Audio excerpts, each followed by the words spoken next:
Hey guys, this is your boy Michigander, once again with a YouTube video on how to do whatever, I don't know. This is going to become a new series. I got burger meat here. As you can see, burger meat, real meat, and probably fake meat, I don't know what the fuck. And for you vegans out there, I'm sorry, but take your hate somewhere else. But I'm going to be eating this.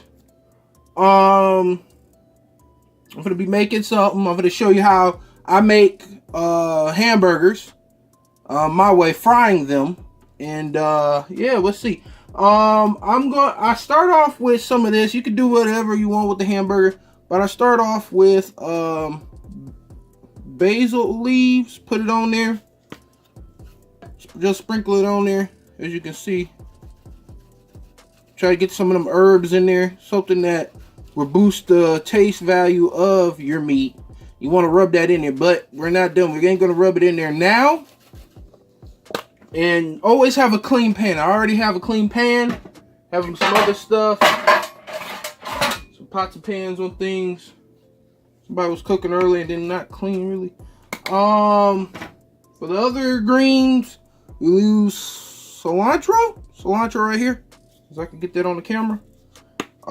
We just sprinkle a couple of ounces of that because it comes out quick.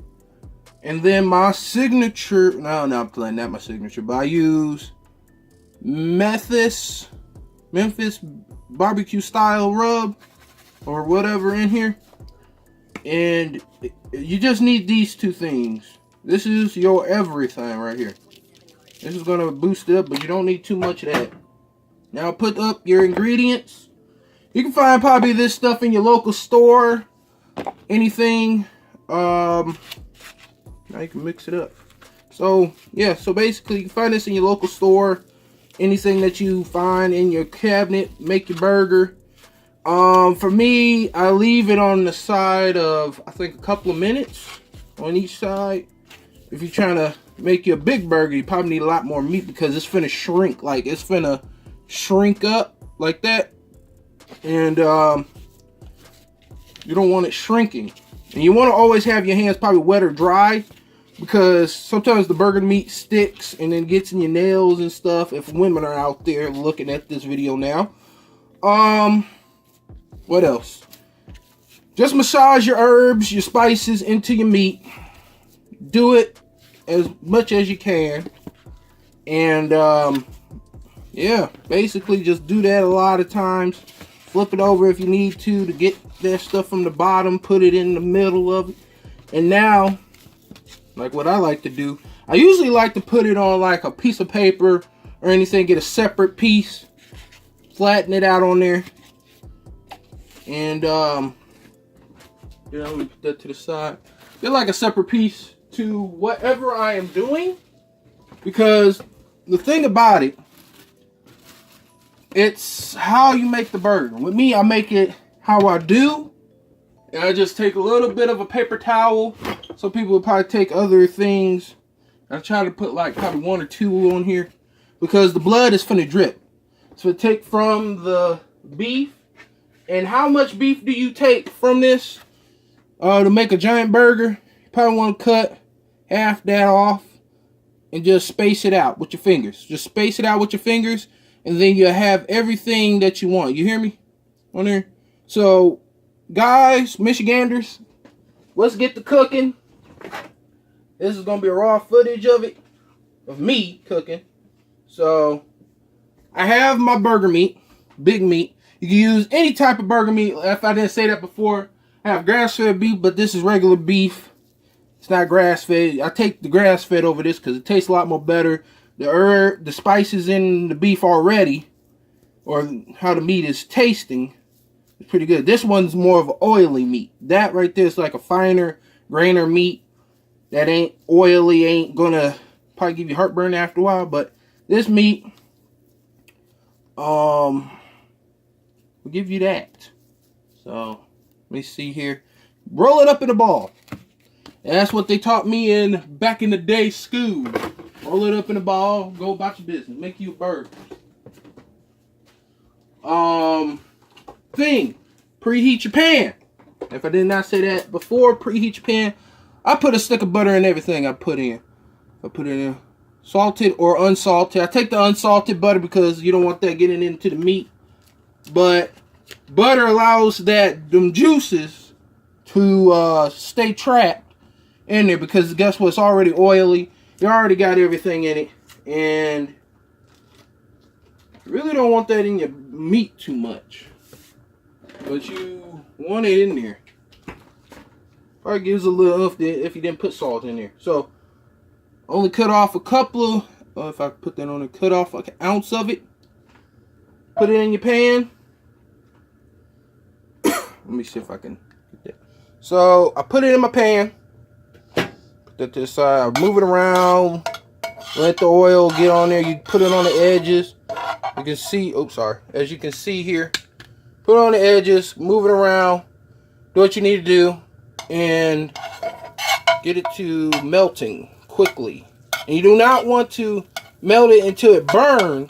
You want to melt it to have like a film almost on the pan. So, sorry about all that footage.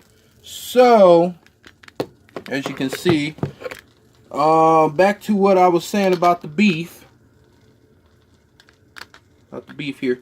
So, with the beef patty, take your butter away, get everything, have a clean spatula, wipe your hands off 24/7, because you mess with a lot of different things. So with your beef, as you can see, you already have the stain from here, so you do whatever. I sometimes move it around, but now I space it out. I do it with my hand, space, keep spacing it out, move that out the way. Space it out as much as you can, like if you had a spatula, because this is going to shrink. This is going to shrink really tough, and you do not want your stuff to shrink. You want to turn that off, the butter off, let that sit in the pan for a couple of minutes while you get your burger meat ready. And at this one, I'm going to teach you how to dress your burger. I'm going to be using Hawaiian buns. And now that you got your meat spaced out, I'm going to be posting some pictures up too at the end of this video to show you what some of the burgers and food that I made. But now, as you can see, it don't come off the paper. But if you had like regular other type of beef, it will come off the paper real easily without tearing. You have like a smooth finish at the bottom. Move that in a little bit, and then what you do now is take your meat. That's a big piece of meat, ain't it? Look at that meat. Take that, put it in the burger. Now, this is how a person is really supposed to make a, sorry about gas before, but this is how a person should make their food, right here. Have it steaming up, having it be cooked, taking some of the meat off the paper. So, you can use parchment paper, whatever type of paper. Now turn your fire on, let it cook. Turn it on a low flame for it could just move in there, because if you put it on the high flame, it's going to really move that meat, burn it, and ain't going to cook it. So I checked back, and well, this is a thing. I could try to check back with you, but then let me check back with you, and let's see how it goes. Okay, now we're back. As you can see here, we're still cooking it. We're letting it simmer on one side so it can cook up. Like, cook up. I want to stand probably behind it, but as you can see, the butter's already moving around down there.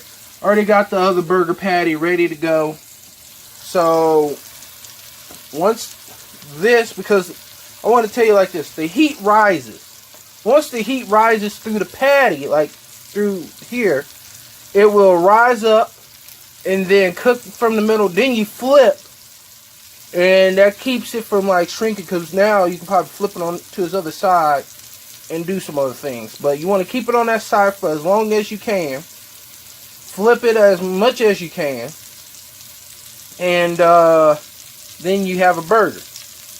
And that's basically how it goes. So you flip, leave it on its side, because once you put it on its first side, you need to leave it for a couple of minutes, let it cook through until it hits the middle, until you start seeing the meat start getting big, like, you know, brown, like, you know, cooked, and then it's already cooking all the way through. Because with a big piece of meat like this, you have to let it cook on through before you can do anything.